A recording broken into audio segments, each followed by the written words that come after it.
ছেলে মেয়ে তো আমাদের ঘরেরই ছিল, তো দেখা দেখি কি আছে। আর দেরি না করে আমরা দিনক্ষণটা ঠিক করে ফেলি। হ্যাঁ ভাবি করেন। আমাকে তোমার পছন্দ হয়েছে? আমি চেয়েছিলাম আমার হাজবেন্ড একজন লয়ার হবে, তুমি না একজন সৎ লয়ার হবে, সমাজের জন্য কাজ করবে, যারা গরিব দুঃখী ওদেরকে তুমি ফ্রিতে কেস লড়ে দিবে। আমি ছোটবেলা থেকে এই অন্যায় অপরাধ সহ্যই করতে পারি। শুধু শুধু কি ফার্স্ট ক্লাস ফার্স্ট ল একদম তরকার সার্টিফিকেট তুমি চাইলে তোমার দেখা দিতে দেখবা। না থাক, মানাইছে না দুজনটাই? হ্যাঁ অনেক ভালো। আঙ্কেল আমি বরং গাড়িটা স্টার্ট দিচ্ছি। আঙ্কেল ওর সাথে ওই ছেলেটাকে আমাদের ড্রাইভার খুব ভালো ছেলে। কিন্তু ড্রাইভার হলো না, আমাদের বাড়িতেই ও ছোট থেকে বড় হয়েছে, আমার ছেলে না। বাবা তুমি এত তাড়াতাড়ি বিয়ের ডেটটা ফিক্স করলে না? কেন তোর পছন্দ হয়নি? দেখতে শুনতে তো ভালোই, খারাপটা আমার মনে হচ্ছে আর একটু চেনা জানা দরকার আছে। মনিকা নাকি আমাদের বাসায় আসবে, ও কিছুদিন থাকবে বাসায়। আরে তুমি কোনো চিন্তা করো না, আমি আছি না, নিশ্চিন্তে থাকো। তোরা কিছু বলবি নাকি? অন্য বলতে চাচ্ছিল যে আমার হবু ভাবি মনিকা কোথায় আছে, কখন আসবে? আরে এত তো না হওয়ার কি আছে, অস্থির হচ্ছিস কেন? আসবে, সে আসবে তো। আসছে মনে হয়।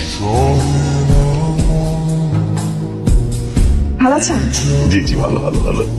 মনিকা তাহলে তুমি রুমে গিয়ে রেস্ট করো, আর ফ্রি হয়ে যে কোনো সময় আমাকে দেখো, আমি আছি তোমার জন্য, আসি আমি, সমস্যা নেই। আমি চাচ্ছি কালকে তোমার কিছু ফ্রেন্ডের সঙ্গে দেখা করতে। পুরো এলাকাটা তো আমার, এলাকার যত পোলা বানাতে সবগুলো আমার পোস্ট ভাই।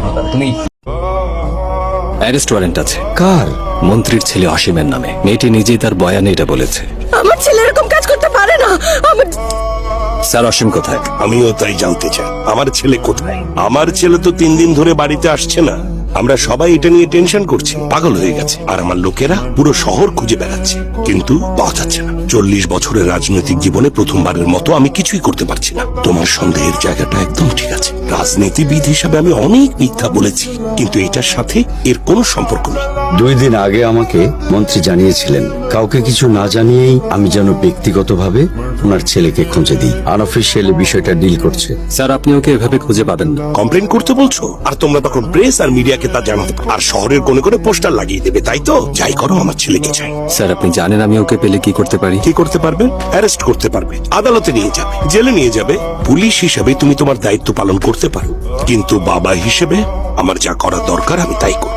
আপনার ছেলে হওয়ার থেকেও গুরুত্বপূর্ণ সে একটা কেসের প্রধান আসামি। তোমার ক্ষমতায় আমার পূর্ণ বিশ্বাস আছে, আমার ছেলেকে অ্যারেস্ট করো। গাড়ি থামাও তো।